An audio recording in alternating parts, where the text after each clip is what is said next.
당시 상황은 풍전등화와 같습니다.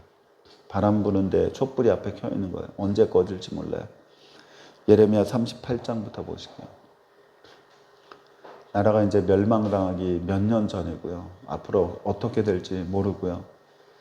전쟁의 위협과 여러 가지가 현실로 지금 다가오고 있는 그런 불안한 상황이에요. 저희도 뭐 북한이 쳐들어온다고 어려서부터 계속 그런 교육을 많이 받아왔고요.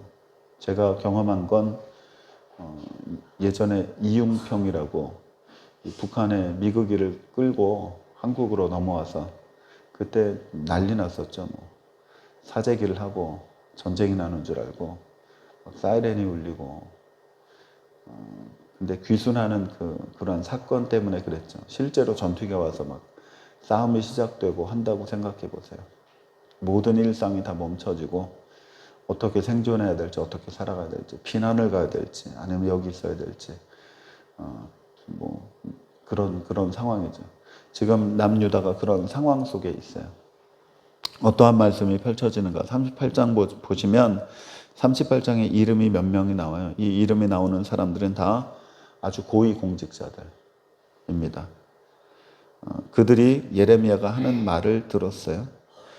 그들이 예레미야가 모든 백성들에게 하는 예언의 말씀을 들었어요. 그래서 2절을 보시면 여호와께서 이와 같이 말씀하시되, 예레미야가 뭐라고 얘기했냐면, 이 성에 머무는 자는 칼과 기근과 전염병에 죽으리라. 그러나 갈대아인에게 항복하는 자는 살리니 그는 노량물을 어둠같이 자기의 목숨을 건지리라. 여호와께서 같이 말씀하셨다라고 얘기하고 있어요. 이 성이 반드시 멸망당할 건데 너희들은 다 죽을 거라고. 그 대신 항복을 하면 살 거라고. 이것을 백성들에게, 국민들에게 얘기하고 있어요. 국민들은 어떻게 들었을까요? 이 얘기를 듣고 아주 불안했겠죠. 이 성에 살고 있는 나의 이야기거든요. 그런데 고위 공직자들은 어떻게 들었을까요? 일반 서민들과 다르게 고위 공직자들은 예레미야 말이 좋게 들리지 않았겠죠. 4절을 보시면 이에 그 고관들이 왕께 아뢰되, 이 사람이 백성의 평안을 구하지 아니하고 재난을 구하오니 청하건대 이 사람을 죽이소서. 그가 이같이 말하여 이 성에 남은 군사의 손과 모든 백성의 손을 악하게 하나이다. 지금 똘똘 뭉쳐서 싸우는 것도 우리가 어떻게 될지 모르는데 오히려 그것이 아니라 싸우지 말라고, 항복하라고 이런 악담을 하니까 사람 군인들의 사기가 떨어진다고, 예레미야를 죽이라고. 그러니까 5절에 시드기야 왕이 이르되, 보라 그가 너희 손 안에 있느니라. 왕은 조금도 너희를 거스릴 수 없느니라. 저는 이 얘기를 듣고 시드기야 왕이 어떠한 왕인가 생각해 보게 됐어요. 신하들이 얘기하니까 나는 너희의 말을 조금도 거스릴 수 없다. 거꾸로 되지 않았나요? 왕이 명령하고 신하가 왕의 말을 따라야 되는데 신하의 조언을 왕이 나는 너희들의 말을 조금 더 거스릴 수 없다. 그렇게 하자라고 동의하고 있는 거예요. 시드기야는 어떤 왕이었을까요? 그래서 6절을 보시면 그들이 예레미야를 끌어다가 감옥들에 있는 왕의 아들 말기야의 구덩이에 던져 넣을 때에 예레미야를 줄로 달아 내렸는데 그 구덩이에는 물이 없고 진창뿐이므로 예레미야가 진창 속에 빠졌다. 진창은 이제 진흙이죠. 거기에 빠져서 있었어요. 그때 왕궁 내시 구스인 에벳멜렉이라는 사람이 있습니다. 그 사람이 8절을 보시면 에벳멜렉이 왕궁에서 나의 왕께 아뢰어 이르되, 내 주 왕이여, 저 사람들이 선지자 예레미야에게 행한 모든 일은 악하나이다. 성중에 떡이 떨어졌거늘 그들이 그 구덩이에 던져 넣었으니 그가 거기서 굶어 죽을 거라고. 지금 아벳멜렉이 왕에게 조언을 해요. 그러니까 왕이 또 뭐라고 했을까요? 10절을 보시면 왕이 구스 사람 에벳멜렉에게 명령하여 이르되, 너는 여기서 30명을 데리고 가서 선지자 예레미야가 죽기 전에 그를 구덩이에 끌어내라. 아까하고는 또 전혀 다른 모습이에요. 30명을 보냈어요. 구덩이에서 예레미야를 꺼내는.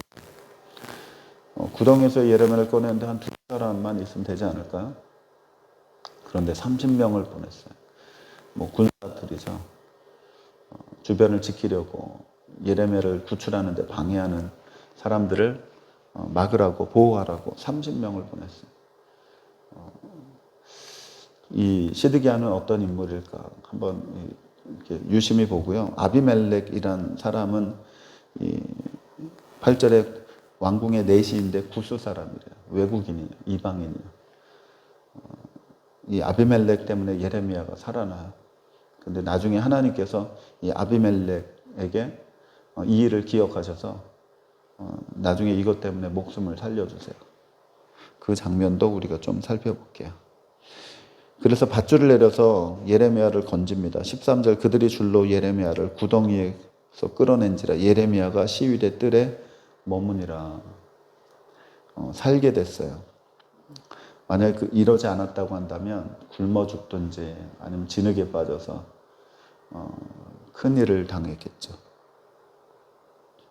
14절 시드기야 왕이 사람을 보내어 선지자 예레미야를 여호와의 성전 셋째 문으로 데려오게 하고, 그러니까 은밀한 장소에서 예레미야를 만나려고 지금 하고 있어요. 왕이 예레미야에게 이르되 내가 내게 한 가지 일을 물으리니 한마디도 내게 숨기지 말라. 시드기야는 예레미야를 어떻게 생각했을까?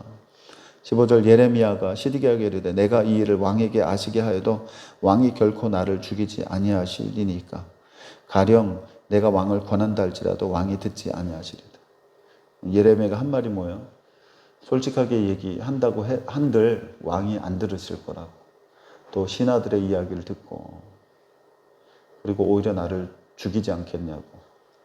그러니까 16절 시드기야 왕이 비밀이 예레미야에게 맹세하여 이르되 우리가 이 영혼을 지으신 여호와께서 살아계심을 두고 맹세하노니 내가 너를 죽이지 아니하겠으며. 시드기야는 신앙과 믿음이 있었어요.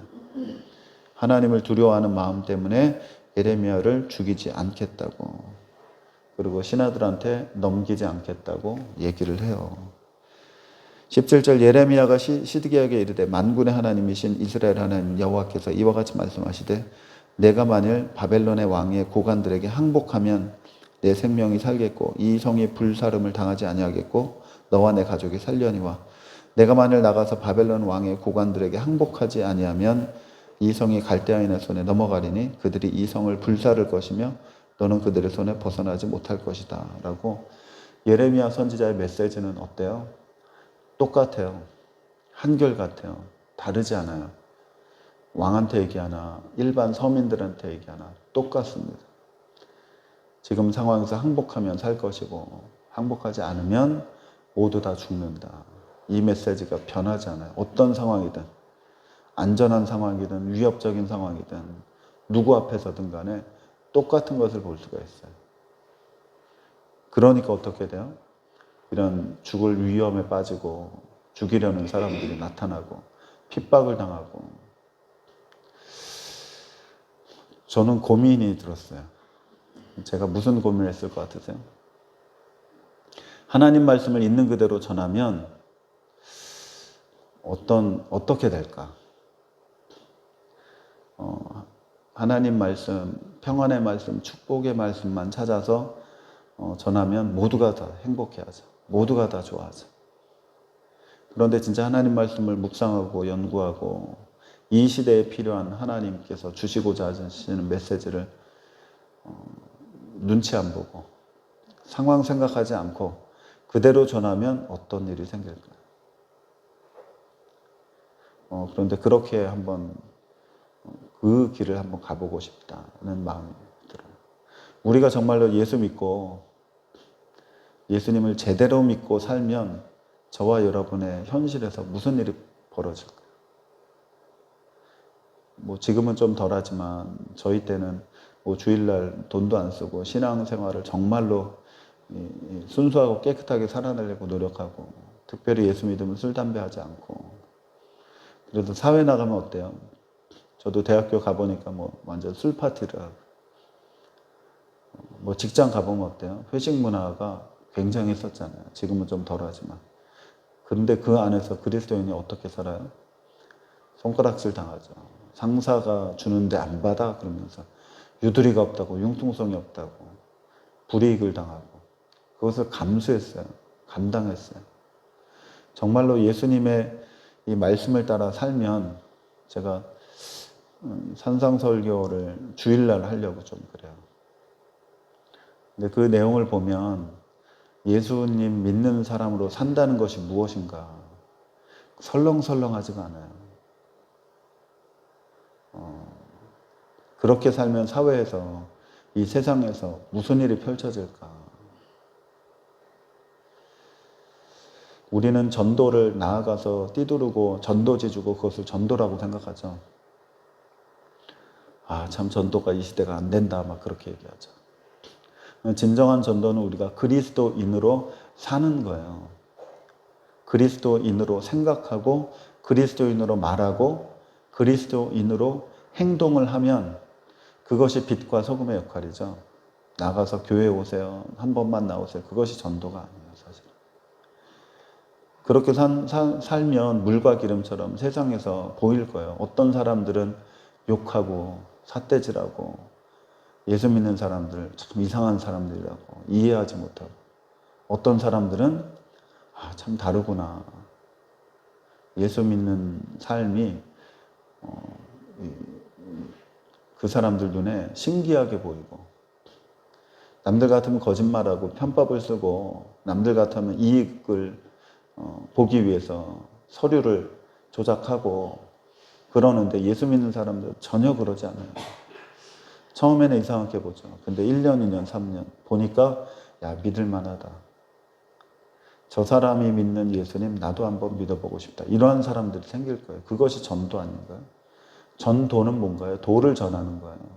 예수님을 믿는 도, 생명의 도, 이 세상에 마음을 두지 않고 영원한 천국의 소망을 가지고 이 세상에서 정말로 주님이 말씀하시는 대로 살아가는 그 도인이 되면 조금 조금씩 퍼지는 거죠. 조금 조금씩 물드는 거죠. 그것이 진정한 전도 아닐까? 그러다 보면 예레미야처럼 핍박도 당해요. 어려움도 당해요. 저도 이 고민이 들더라고요. 내가 제대로 신앙인으로 안 살아서 세상과 너무 잘 지내고 있구나. 세상에서 색깔이 드러나지 않고 묻어서 살아가고 있구나. 이러한 생각이 제 마음속에 많이 들어오더라고요. 지금 예레미야가 왕에게 똑같은 메시지를 주고 있어요. 19절을 보시면 시드기야 왕이요 자신의 속사정을 얘기를 해요. 항복을 할 것이냐 말 것이냐 살 것이냐 말 것이냐 이 문제가 아니고요. 사실은 시드기야의 발목을 잡고 있는 문제가 무엇이었는지 본인의 입으로 실토를 해요. 19절을 보시면 시드기야 왕이 예레미야에게 이르되 나는 갈대아인에게 이미 항복한 유대인을 두려워하노라. 염려하건대 갈대아인이 나를 그들의 손에 넘기면 그들이 나를 조롱할까 염려하고 있어요. 지금 사나마나 이 문제인데요. 시드기야는 그 문제를 떠나서 내가 항복하면 사람들이 나를 조롱할 거라고. 이미 갈대아인에 붙어있던 사람들이 나를 조롱하고 꼴 좋다고 진작 갈대아인에게 항복하면 우리가 더 많이 살았을 텐데 자기 하나 살려고 겁쟁이라고 그런 얘기 듣는 것을 두려워했어요. 그래서 사람들의 목숨을 볼모로 항복하지 않고 버티고 있었던 거예요. 이 속사정으로 들어가 보시면 겉모습과 다르게 우리만의 문제가 있어요. 내가 왜 이렇게 신앙생활을 제대로 못하나 안으로 들어가 보면 나만의 부딪히는 문제가 있어요. 예수 제대로 믿으면 다 포기해야 될 것 같은 두려움이 안에 있어요. 그래서 예수도 믿고 세상에서도 잘 살고 이 땅에서도 축복받고 천국에 가서도 잘 살고 이 길을 선택하는 거예요. 사실은 그 안에 두려움이 있어서 걱정이 있어서 예수 믿다가 쫄딱 망하는 거 아니야? 나도 좀 먹고 살아야지. 그러한 게 발목 잡고 있는 게 우리 모두에게 아마 있을 거예요. 그것이 없으면 예수 믿는 신앙이 날개를 달겠죠. 제대로 예수 믿겠죠. 사람마다 다 달라요. 권사님 아내는 지금 무엇을 그러니까 솔직하게 털어놓기 전까지는 아무도 몰라요. 나만이 알고 있어요. 그것이 무엇인가. 어렸을 때 나를 붙잡고 있던 어떤 게 될 수가 있고요. 내 의식 깊이 나의 존재, 나를 지탱하고 있는 그 존재 때문에 우리가 그거를 내려놓지 못하고 그대로 우리가 신앙생활을 하고 있는 모습이 바로 이 모습, 지금 현재 모습. 주님께서 자기 십자가를 지고 나를 따르라고 하는데 주님의 십자가를 지지 않고 그대로 주님을 따르고 있는 모습이 분명히 우리 안에 무엇인가가 있어요. 시드기야가 그 얘기를 한 거예요. 내가 항복을 하고 싶지만 두렵다. 사람들의 평판이 두려워서 결정을 못하겠다. 이 얘기를 해주고 있어요. 20절을 보시니까 예레미야가 이르되, 이 말을 듣고 예레미야가 이르되 그 무리가 왕을 그들에게 넘기지 아니하리이다. 왕에게 걱정하지 말라. 그들이 당신을 조롱하지 않을 거라. 하면서 원하옵나니 내가 왕에게 아뢰는 바 여호와의 목소리에 순종하소서. 그리하면 왕이 복을 받아 생명을 보존하실 것이다. 깜짝 놀랄 말씀이죠. 항복하는 것이 순종하는 것이다. 시드기야는 본인의 평판 때문에 걱정하고 두려워했는데 완전히 동전의 양면처럼 뒤집어 보니까 이것은 순종과 불순종의 문제고 내 목숨이 사냐 죽냐의 문제입니다. 우리의 발목 잡는 거 과감하게 내려놓고 끊어버리고 하나님 앞에 나아가면 그것이 하나님께 순종이라고 얘기합니다. 그렇다고 한다면 여태까지 내가 불순종하고 있었어요. 내 발목을 잡는 것, 내 스스로가 잡고 있는 것을 가지고 신앙생활을 했는데 그 자체가 불순종이다라고 얘기하고 있는 거예요. 체면 때문에 그리고 우리의 성품 때문에 내성적이고 그리고 우리 안에 뭔가가 있기 때문에 여태까지 우리는 하나님 앞에 온전히 나아가지 못했다. 그래서 계속 얘기해요. 21절 그러나 만일 항복하기를 거절하시면 무슨 얘기예요? 불순종하면 여호와께서 내게 보이신 말씀대로 그대로 될 거라고. 시드기야 왕뿐만 아니라 모든 여인, 모든 자녀들이 다 포로로 잡혀갈 거라고 하고 있어요.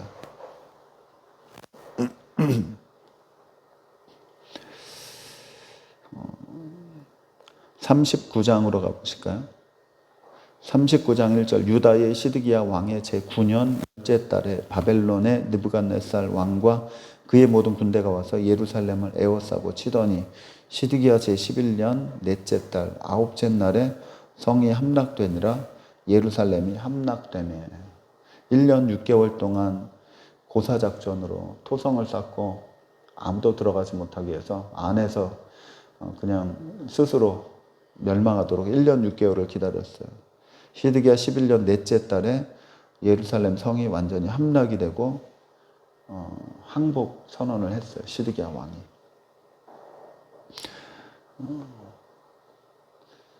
실제로 그러한 일이 있었고요.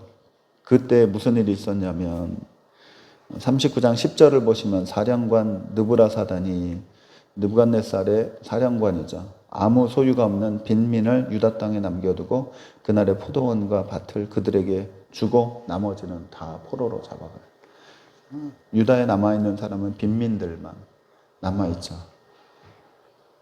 11절 바벨론의 느부갓네살 왕이 예레미야에게 대하여 사령관 느부라사단에게 명령하여 이르기를 그를 데려다가 선대하고 해하지 말라. 그가 내게 말한 대로 행하라 라고 얘기하고 있어요. 바벨론의 느부갓네살 왕이 예레미야를 선대해요. 예레미야가 원하는 대로 해줘라 라고 부하에게 명령하고 떠나요. 14절 사람을 보내어 예레미야를 감옥들에서 데리고 사반의 손자 아히캄의 아들 그다랴에게 넘겨서 그를 집으로 데려가게 하며 그가 백성 가운데 자유롭게 살게 됐어요. 빈민들 틈에서 예레미야가 살게 됐죠. 15절 예레미야가 감옥들에 갇혔을 때 여호와의 말씀이 그에게 임하니라. 얼마 전이죠. 자유가 되기 전에 16절 너는 가서 구스인 에비멜렉에게 말하기를 만군의 여호와 이스라엘의 하나님의 말씀에 내가 이 성에 재난을 내리고 복을 내리지 아니하리라 한 나의 말이 그날에 내 눈앞에 이루리라. 에벳멜렉은 아까 예레미야를 살려주자고 왕에게 얘기한 사람이죠. 이제 곧 네 눈앞에 그 재앙의 날이 있을 거다라고 얘기를 하고 있어요. 17절 여호와의 말씀이니라 내가 그날에 너를 구원하리니 여기서 너는 에벳멜렉이야. 너를 구원하리니 내가 그 두려워하는 사람들의 손에 넘겨지지 아니하리라. 18절 내가 반드시 너를 구원할 것인즉 내가 칼에 죽지 아니하고 내가 노량물같이 내 목숨을 얻을 것이니 이는 내가 나를 믿었기 때문이다 라고 얘기하고 있어요. 에벳멜렉이 예레미야를 살리자고 왕에게 조언하고 30명을 데리고 예레미야를 살린 것이 하나님은 어떻게 보셨다고요? 네가 나를 믿고 있기 때문에 예레미야를 살렸고 이제는 내가 너를 살리겠다라고 얘기하고 있어요. 정말 믿음이 무엇인가? 믿습니다 라고 말한다고 믿는 것이 아니고요. 믿음의 행동까지 옮겨져야 하나님은 네가 나를 믿는구나 이렇게 보시는 거예요. 우리의 입장이 아니라 하나님의 입장에서 한번 생각해 보면 우리가 어떻게 살아가야 될까? 내가 신앙생활을 어떻게 해야 될까? 재정리할 수 있고요. 나 자신을 다시 돌아볼 수 있어요. 근데 하나님의 입장을 생각하지 않고 그냥 나의 수준으로 신앙생활하면 어제나 오늘이나 내일이나 똑같이 그냥 지내는 거예요. 나 잘 믿는데 교회 잘 나오고 신앙생활 열심히 하려고 하고 조금 부족한 게 있지만 그래도 대체적으로는 신앙생활 열심히 하는데 내 수준에서 그렇게 생각합니다. 근데 하나님의 입장으로 생각해 보면 아이고 내가 이렇게 하면 하나님은 어떻게 생각하실까? 이 모습 이대로 좋으나 하나님 보실 때 어떠지? 자꾸 나 자신을 그렇게 객관화해가지고요. 하나님의 원하는 기준대로 살아가려고 노력을 하는 거예요. 에벳멜렉이 예레미야를 살린 것은 하나님이 어떻게 보신 네가 나를 믿는구나 이렇게 보신 거예요. 이러한 일들을 많이 하셨으면 좋겠어요. 네가 나를 정말 믿어서 이렇게 행동하는구나. 잘 보고 있다.